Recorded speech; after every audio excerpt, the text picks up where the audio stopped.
Hello everyone, एक बार फिर से आपका W365D पे हार्दिक अभिनंदन है। I hope you are all doing well in your life. आप स्वस्थ होंगे, अच्छे होंगे, दिल लगाकर पढ़ाई कर रहे होंगे। मैं भी अच्छा हूँ, स्वस्थ हूँ, बढ़िया हूँ। इसी गुड इवनिंग के साथ, एक अच्छी इवनिंग के साथ हम क्या करते हैं, आज की कॉन्सेप्ट की शुरुआत करते हैं। हमारे स्टूडेंट, जैसा कि आप जान रहे हैं कि यहाँ पे सिंथेसिस ऑफ सेंटेंस का कॉन्सेप्ट आप देख रहे हैं यहाँ पे वन बाई वन, जो क्लास 12 यूपी बोर्ड की एक ऐसी टॉपिक है जो ग्रामर में कहीं ना कहीं उनके एग्जाम में, बोर्ड के एग्जाम में क्वेश्चन छप चुका है। छपना नहीं है, वो छप चुका है। आपको क्या करना है, बस यहाँ से अच्छे से प्रिपेयर करके पढ़ के अच्छे से वहां पे जाना है और अच्छे से क्या करना है आपको, बढ़िया से एकदम एक नोट्स यहाँ से तैयार करके अपने माइंड में लॉग करके जाइए और क्वेश्चन को वहां पे सॉल्व करना है। स्टूडेंट, आज देख रहे हैं आज का जो हमारा कॉन्सेप्ट रहेगा, यहाँ पे आप देख रहे हैं कंपैरिजन लिखा हुआ है। यानी कि हम देखेंगे यूज ऑफ एडवर्ब क्लॉज, यानी कि टू सिंपल सेंटेंस, यानी कि दो सिंपल सेंटेंस को क्या करेंगे माय डियर स्टूडेंट, यहाँ पे मिला के टू सिंपल सेंटेंस को मिलाकर कैसे एक क्या करते हैं, एक कॉम्प्लेक्स सेंटेंस का हम यहाँ पे क्या करते हैं, फॉर्मेशन करते हैं। कॉम्प्लेक्स सेंटेंस का हम कैसे क्या करते हैं, यहाँ पे फॉर्मेशन करते हैं। आप इस कॉन्सेप्ट को देखेंगे तो यहाँ पे कहानी ये है कि भाई स्टूडेंट की यहाँ पे टू सिंपल सेंटेंस को मिला के एक नया कॉम्प्लेक्स सेंटेंस बनाने के लिए हम यहाँ पे देख रहे हैं यूज ऑफ एडवर्ब क्लॉज। इससे पहले मैंने आपको क्या बताया था, यूज ऑफ नाउन क्लॉज। उससे पहले मैंने क्या बताया था, यूज ऑफ एडजेक्टिव क्लॉज। और यहाँ पे देख रहे हैं हमारे स्टूडेंट हम लोग यूज ऑफ एडवर्ब क्लॉज। और एडवर्ब क्लॉज में हमारे स्टूडेंट मैंने आपको 8 टाइप से मैंने यहाँ पे बताया था, लगभग 9 टाइप्स का, जिसमें हम लोग time and place and region and condition इसके बारे में डिस्कशन कर लिया है कि इस बेस पे क्वेश्चन आएंगे तो हम कैसे क्वेश्चन को उड़ाएंगे, जिसका लिंक डिस्क्रिप्शन बॉक्स में पड़ा हुआ है, या फिर प्लेलिस्ट में आप चले जाइए यहाँ पे सिंथेसिस ऑफ सेंटेंस की।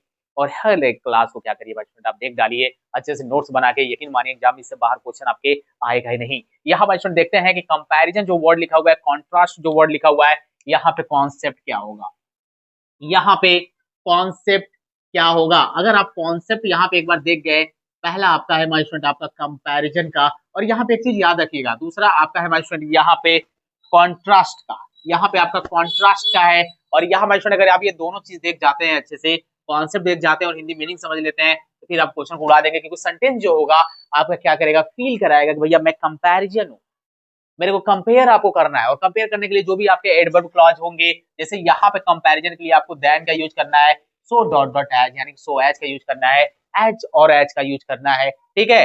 यानी कि देन का मतलब क्या होता है भाई स्टूडेंट, आप यहाँ पे समझ जाइए, बस इसी का आपको कॉन्सेप्ट समझना है। जो देन वर्ड है ये क्या होता है भाई स्टूडेंट, ये आपको टू थिंग्स के लिए आप क्या करते हैं भाई स्टूडेंट, जब आपस में टू थिंग्स के बीच क्या होता है, कंपैरिजन होता है। क्या होता है, कंपैरिजन होता है, यानी कि तुलना होता है। तो यहाँ पे हम क्या करते हैं, देन का यूज करते हैं। और देन के बाद माय स्टूडेंट आपको याद रहे, देन के बाद आप क्या करते हैं, आप सब्जेक्टिव केस लिख सकते हैं, यानी कि नॉमिनेटिव केस का यूज करते हैं।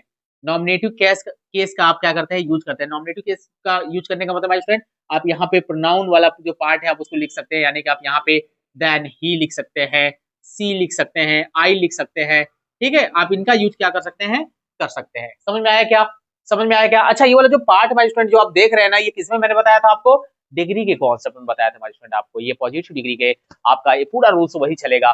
तो कंपैरिजन वाला अगर दो सेंटेंस आपको देगा तो आप समझ जाइए कि यहाँ पे डिग्री की बात की गई है, और वही रूल्स लगाना है, वही रूल्स लगाना है और क्वेश्चन को उड़ा डालना है माय स्टूडेंट, बाकी और कुछ करना नहीं है। कॉन्ट्रास्ट का मतलब होता है माय स्टूडेंट यहाँ पे विरोधाभास। वहां पे मैंने हिंदी लिखा है, मैं यहाँ बता दे रहा हूँ, विरोधाभास यानी कि टू थिंग्स के बीच में, यानी टू थिंग्स के बीच में जब क्या होगा माय स्टूडेंट, कॉन्ट्रास्ट होगा, विरोध होगा, तो वहां पे हम क्या करेंगे, हम एडवर्ब कॉन्ट्रास्ट एडवर्ब क्लॉज का क्या करेंगे, यूज करेंगे। और जो हमारे कॉन्ट्रास्ट एडवर्ब होते हैं वो हमारे होते हैं दो, ठीक है। हमारे कौन कौन से होते हैं माय स्टूडेंट, आपका होता है दो।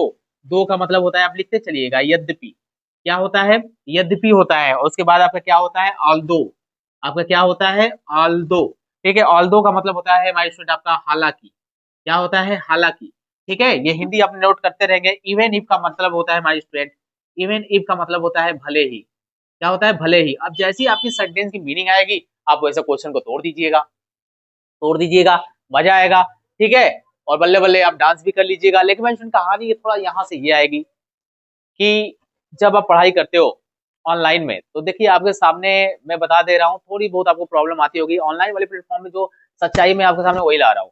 कभी कभी आप पढ़ते हैं तो कभी कभी यहाँ पे ऐड आता है, ऐड आएगा तो आपको ये दिखाएगा कि भाई ये इतने कपड़े आपको मिल रहे हैं सिर्फ इतने रुपए में। आप कॉन्सेंट्रेट होकर तो पढ़ रहे हैं, लेकिन आपका कॉन्सेंट्रेट थोड़ा सा कहाँ चला गया, थोड़ा सा डाइवर्ट हो गया। तो आपके यहाँ इस समय अगर देखा जाए तो भाई स्टूडेंट आप बहुत ही ज्यादा क्या रहे हैं, प्रॉब्लम में है। लेकिन आपको अपने कंसंट्रेशन को ध्यान फोकस करना है सिर्फ पढ़ाई पे। जैसे ही ऐड आता है, स्किप का ऑप्शन आता है, तुरंत हटाइए, क्योंकि आपने कॉपी पेन लेकर बैठे हैं ना, आराम से लिखिए, क्योंकि मजा आएगा माय फ्रेंड। और यकीन मानिए, अगर आप एक बार पढ़ाई में दिल लगना स्टार्ट होता है तो फिर तो आनंद अलग ही होता है। चलिए आइए, अब मैं बनाता हूँ यहाँ पे और देखते हैं कि कैसे बनेगा। मैं यहाँ पे 4 एग्जाम्पल, दो एग्जाम्पल ले रखा हूँ माय फ्रेंड, और इससे बाहर नहीं आएगा इस वाले बेस पर क्वेश्चन। यहाँ पे लिखा हुआ है Sita is beautiful, Gita is equally beautiful. Okay, अब यहाँ पे माय फ्रेंड आपको अगर देखा जा रहा है कि अगर यहाँ पे सेम एडजेक्टिव की बात की गई है यहाँ पे, तो आप उसको बनाते समय क्या करेंगे, एक ही एडजेक्टिव की यहाँ पे यूज करेंगे पॉजिटिव डिग्री में। जब इसको बनाएंगे माय फ्रेंड तो आपको क्या होगा, सीता इज सो लगा दीजिए, मैं सो को लेके बना दे रहा हूँ, ठीक है। सीता इज सो ब्यूटीफुल, ठीक है। देखिए कैसे बन रहा है, Sita is so beautiful as Gita, as Gita, जितना कि गीता क्या है, इज है, ठीक है। समझ में आ रहा है कि नहीं यहाँ पे माय फ्रेंड? यहाँ पे Sita is so beautiful as Gita. मजा आ रहा होगा माय फ्रेंड। यहाँ पे थोड़ी बहुत अगर आपको हॉर्न की आवाज सुनाई दी होगी तो उससे आपको यहाँ पे डरना नहीं है, क्योंकि और अपना कंसंट्रेशन जो है यही पर रखना है, क्योंकि मैंने अभी आपको बताया कि कितनी सारी प्रॉब्लम है, हम लोग भी प्रॉब्लम फेस करते हैं। लेकिन मैं यहाँ पे आपको पढ़ाने पे हूँ तो मेरे को उधर ध्यान नहीं गया, आवाजें सुनाई तो दी, लेकिन मेरा यहाँ पे कंसंट्रेशन यहाँ पे पूरा आपका फुल है। और यहाँ पे आप देख रहे हैं कि मैं आपको सामने यहाँ पे एक्सप्लेन कर पा रहा हूँ। यहाँ माय फ्रेंड आप देखिए, यहाँ पे लिखा हुआ है Ram is more intelligent, I am less intelligent. Okay, अब यहाँ पर आपको लग रहा है कि यहाँ पे दो लोगों के बीच में क्या हो रहा है, कंपैरिजन हो रहा है। और यहाँ पे सीता और गीता के बीच में क्या हुआ, कंपैरिजन हुआ, तो आपने इसका बना दिया। अच्छा, इसको और तरीके से बना सकते हैं, एज और एज से बनाएंगे माय फ्रेंड, तो क्या हो जाएगा, Sita is as beautiful, as beautiful as beautiful as Gita. मजा आ रहा है तो माय फ्रेंड आप क्या करिए, उन स्टूडेंट के बीच में शेयर करिए। कुछ जरूरत है इंग्लिश पढ़ने की, जिनके बोर्ड में एक क्वेश्चन आ रहा है और आराम से वो क्या करेंगे, सॉल्व करेंगे यहाँ पे। चलिए मैं रेट से बना देता हूँ। यहाँ पे लिखा हुआ है राम इज मोर इंटेलिजेंट, ठीक है, कोई दिक्कत नहीं है। मोर राम इज मोर इंटेलिजेंट, इसका कैसे बनाएंगे, जब मोर वाला आपका वर्ड आ जाएगा तो मोर इंटेलिजेंट देन, आप देन लगाइए किससे माय फ्रेंड, आपका आई है, आप यहाँ पे आइए, कोई स्टॉप लगाइए, Ram is more intelligent than I, ठीक है। आप इसकी मीनिंग जरा जाइए, Ram is more intelligent, Ram क्या है, मोर इंटेलिजेंट है। आई एम लेस इंटेलिजेंट, मैं उससे कम इंटेलिजेंट हूं, तो यानी कि राम क्या है, इसके अपेक्षा, मेरी अपेक्षा क्या है, मोर इंटेलिजेंट है, वो ज्यादा क्या है, बुद्धिमान है। समझ में आ रहा है क्या?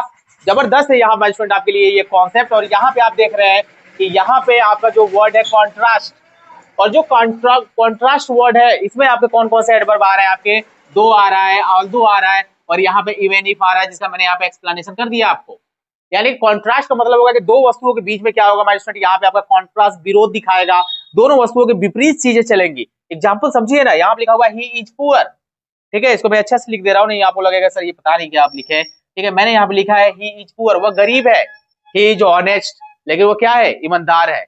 वह गरीब होने के बावजूद भी वो क्या है, ईमानदार है। बनेगा यद्यपि वो क्या है, गरीब है, तो यद्यपि के लिए आप क्या लगाएंगे, दो लगाइए। तो आप यहाँ माय स्टूडेंट कैसे बनाएंगे, यहाँ पे आराम से देखिए, यहाँ पे आप लिखेंगे दो, he is poor, he is poor comma, क्या है, he is honest, he is honest. यद्यपि वो क्या है, पुअर है, लेकिन फिर भी वो क्या है, इज ऑनेस्ट, वो क्या है, ईमानदार है। यानी कि वो गरीब होने के बावजूद भी माय स्टूडेंट आपका क्या है, वो गरीब होने के बावजूद भी क्या है, आपका ईमानदार है। अगर इसको अगर ऑल्दो से बनाएंगे तो आप ऑल्दो से बना दीजिए माय स्टूडेंट, कोई दिक्कत नहीं है। ऑल्दो, हालांकि ही इज पुअर, वह क्या है, वह गरीब है, बट ही इज ऑनेस्ट, वो क्या है, ईमानदार है। वो क्या है, ही इज ऑनेस्ट, वो ईमानदार है। He worked hard, he failed. Okay, तो यहाँ माय स्टूडेंट आप कैसे बनाएंगे, he worked hard, he failed, उसने कठिन परिश्रम किया, वर्कड हार्ड, कठिन परिश्रम किया, लेकिन फिर भी वो क्या हो गया, फेल हो गया। यद्यपि, दो, या इवन इफ भी लगा सकते हैं माय डियर स्टूडेंट, कोई दिक्कत नहीं है। यहां पे लिखेंगे दो ही वर्कड हार्ड,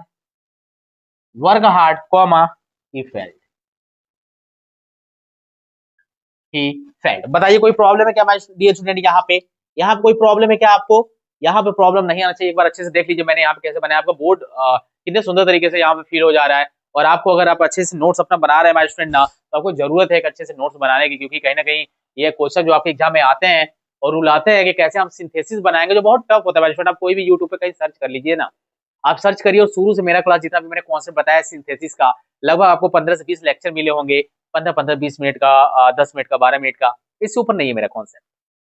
और उनका पढ़ लीजिए एक बार वहां से, जहां पे आपको अच्छा समझ में आ रहा है वहां से सीख के जाइए, लेकिन अच्छा नंबर आना चाहिए बोर्ड में, क्योंकि आपकी पढ़ाओ या आपकी जो दूसरी सीढ़ी है, पहली सीढ़ी आप जो मैट्रिक्स पास किया आपने क्लास 10, और दूसरी इंटरमीडिएट की जो आपकी एग्जाम है, सबसे बहुत जरूरी है कि इसमें अच्छा नंबर आपका होना, क्योंकि आप लाइफ से जुड़ने जा रहे हैं और लाइफ में एक ही बार जुड़ेगा, और एक बार अगर लाइफ में अच्छा नंबर जुड़ गया तो फिर वो हमेशा आपके लाइफ टाइम के लिए हो जाएगा, जब तक आप यहाँ से जाएंगे नहीं धरती को छोड़ के। तो अपने लाइफ को एक अच्छा सर्वाइव करने के लिए बहुत जरूरी है। मैं यहाँ पे एक बार फिर से अच्छे से यहाँ पे देखिए कॉन्सेप्ट को, और अच्छे से नोट्स बना के पढ़िएगा। मिलेंगे नेक्स्ट क्लास में जबरदस्त कॉन्सेप्ट के साथ, यूज ऑफ एडवर्ब क्लास में, जो आगे के आपके 2 टॉपिक्स है, जिसका नाम हमारे स्टूडेंट यहाँ पे आपका रिजल्ट, पर्पज एंड मैनर, उसका डिस्कशन करेंगे। तब तक आप मेरे साथ बने रहिएगा। All the best.